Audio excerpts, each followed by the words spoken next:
hope you will humor me. I'm going to have a somewhat less technical discussion today. And part of the reason is because I believe that there are a lot of organizations where people would like to get started with quantum computing. Some of you people in this room. And sometimes I think we make it harder than we need to actually understand what to do, how to do it, and in what order. So I want to give you a little bit of that. For those who may not be familiar with Deloitte, Deloitte is actually a professional services firm. We do about $60 billion a year globally of supporting our clients, much of that in technology. And so I actually have been in and around emerging technology for a number of years.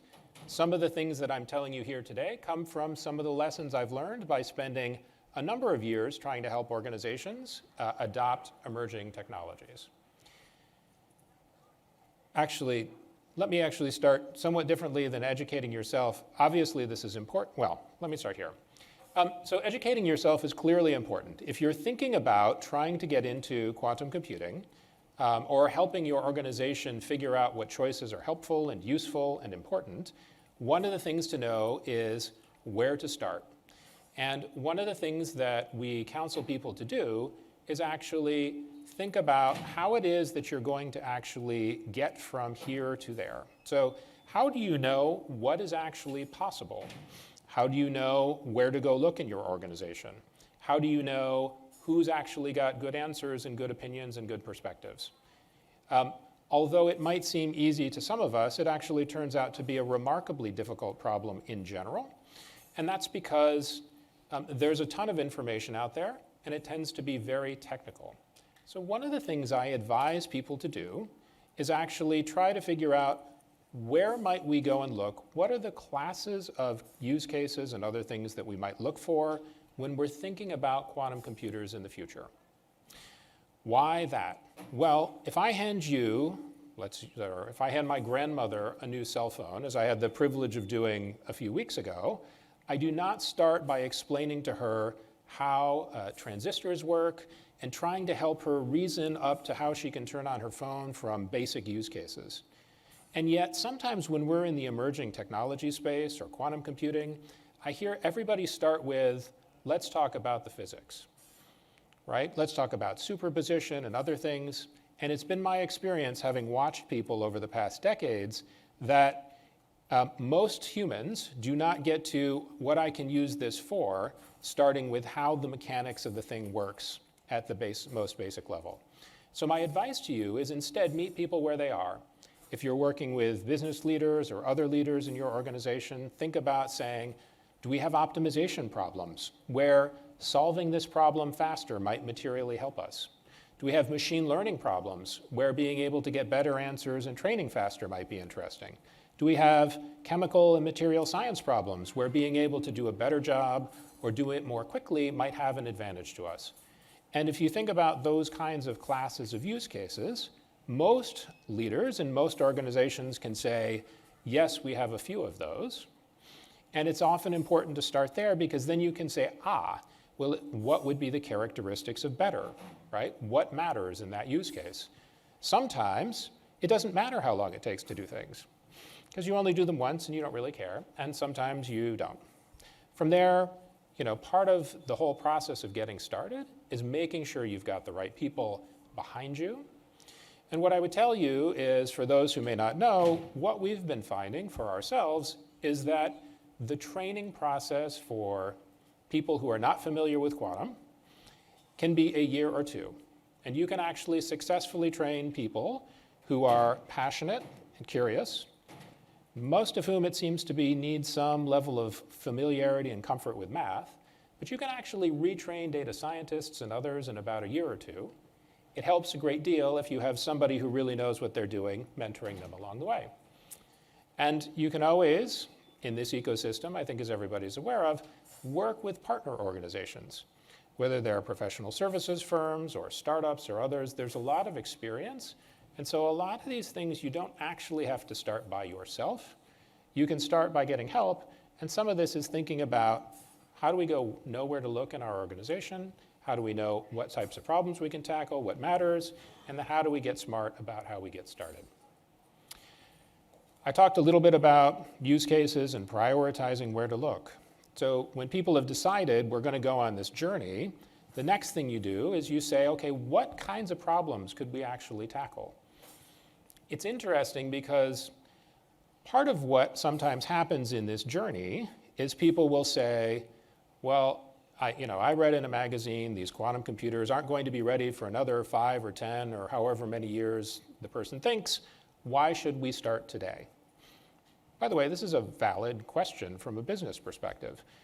The answer might be, you could conceivably be in an industry where nobody cares about time. I don't know why, I don't know which industry this is, but maybe you are, right? And in that case, the answer might be you don't need to start. I would submit to you, though, if you think about the previous presentation and the ENIAC, I think most of us didn't realize what digital technology would do to transform the way we work and live. In the 50s and 60s, there were very few people who had any idea what this might mean for the world. It turns out, I suspect that we can't currently even imagine or see the things that will be possible in a decade when some of this technology comes online. And so starting with just what are the problems that remain to be solved and which of them can be solved or potentially improved with quantum technologies is important. The thing I would also tell you is, in many cases, what we've found as we've gone and worked with organizations to inventory what they could do, a lot of things that you can do can be improved today. So if you look around a lot of organizations, there are important functions essentially being done by pencil and paper, or a single smart individual in a corner, or something else. And the good news is, it is not hard to beat pencil and paper, right? The challenge is that we've had 60 years of the smartest people in the world working to improve our classical algorithms. And so beating the best classical algorithm actually turns out to be a real meaningful challenge. And so thinking about that and prioritizing things, therefore, based on business value and your ability to get it done, those start to become important when you're trying to convince organizations to get started. The next thing I would say is when you think about a proof of concept, right, then the next thing that becomes important is picking your partners. So you've gone on this process. If you think about where we started, we're trying to convince a bunch of people that this is something that we should do. And we're going to do this in terms that they understand, right? Not the terms of superposition and what have you. So that would be thing one. Thing two is we then figure out where might we use some of this new technology. If we can do some of these things cheaper, faster, better, where are we going to use them? And by the way, which of those should we tackle today with classical techniques anyway? Because we just haven't gotten around to it. And then the third thing is when you've figured out which of these we should tackle with quantum, because arguably, or at least in our experience, every time we've worked with an organization on their list, you get down to something that we ought to do today. Then you think about, all right, well, how do we get started? There's an interesting dynamic that winds up happening that, again, has sort of been in our experience, which is in some organizations, there is a tolerance for going on a long journey. So some of the organizations we work with realize that this could be technology that fundamentally changes things in a few years, and they want to start getting ready today. Many of the organizations we deal with want something that's going to happen now. They want a project, they don't want research. So when people come to us with things that look more like projects, we sit down and talk to them about use cases where we have a high degree of confidence that we can get them some business benefit today. It turns out that there are some things that we've discovered, right, which are using quantum annealers in narrow aspects of machine learning, like feature selection and like ensemble model optimization and a handful of other things, where it turns out we can pretty reliably do better than the best classical techniques. That's actually really interesting. It's not universally true. There's a whole bunch of caveats on all of that, but there are places where this actually matters. And so we're seeing clients think about, okay, how do I build these things into production pipelines, not just how do I build this into a thing that I will put on the back burner and worry about at some point in time. In other instances, for example, like for ourselves, we have a smart factory in Kansas somewhere. So we have a smart factory, and it's actually a demonstration place where you can see automation at its finest in manufacturing. And what we've actually started doing is using quantum machine learning to analyze the quality assurance for the parts as they go through. And so turns out you can do better with classical machine learning for the moment, kind of, sort of, lots of caveats.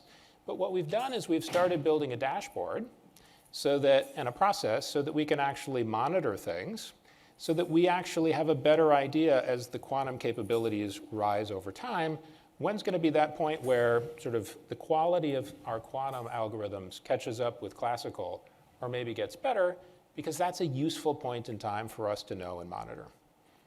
So if you think about that, right, different options for different organizations, but ultimately what we're talking about is figuring out where do we go spend our time and energy to get people from just, I've read about quantum, I'm educated about quantum, to I'm actually doing something with it. I'm trying to figure out where to use it. I'm trying to figure out how to use it. Oftentimes, you try to pick the thing that is most feasible, that has the highest business value. That's probably pretty obvious. And then you figure out who are the right partners to do it with. I'm biased. I think Deloitte's a great partner. But there are lots of other really fabulous partners on the software side, or the hardware side. Our goal has never been to build hardware or software, for that matter. Our goal is to actually put the pieces together to help our clients actually figure out how to get the most value out of technology.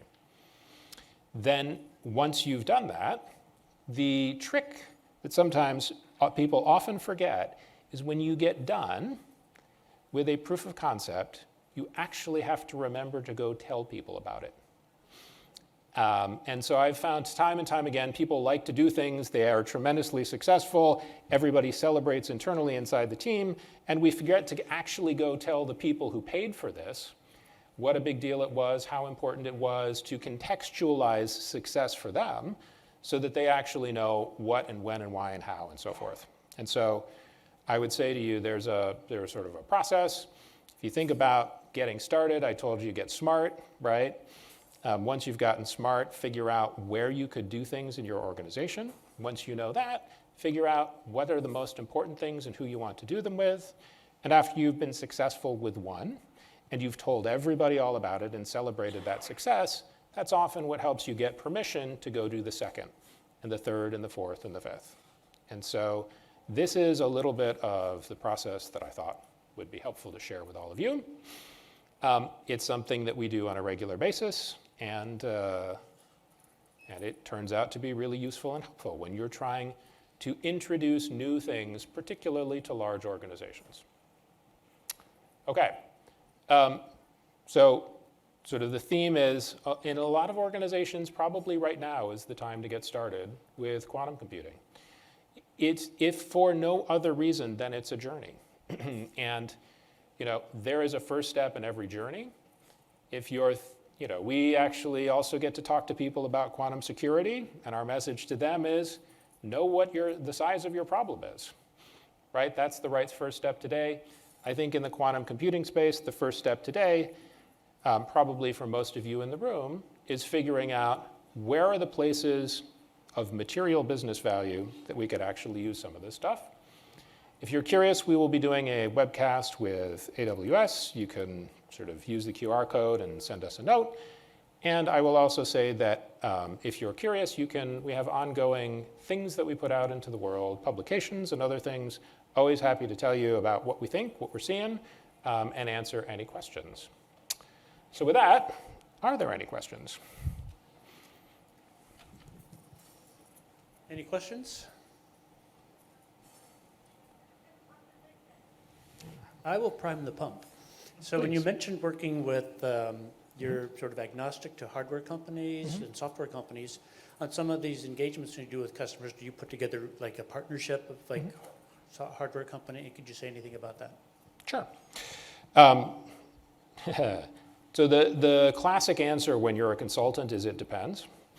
And the reason that it depends is always the answer to any question is because we deal with a very complex world. But the short answer is, when people come to us and say, hey, we'd like to talk with you about going on a journey together, we will often sit down with them and ask, who are they working with today?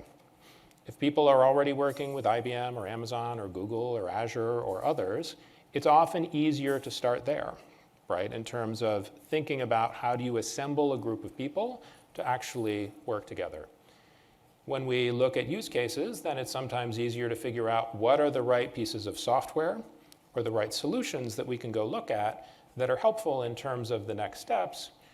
And that's because certain software packages today are better suited for some problems than others, right? It's a rapidly maturing space, and so we work across the collection of vendors to try to help our clients assemble the best collection in order to get the most value out of what they're doing and have the highest probability of success. Yes, I think there's a question Way in the back.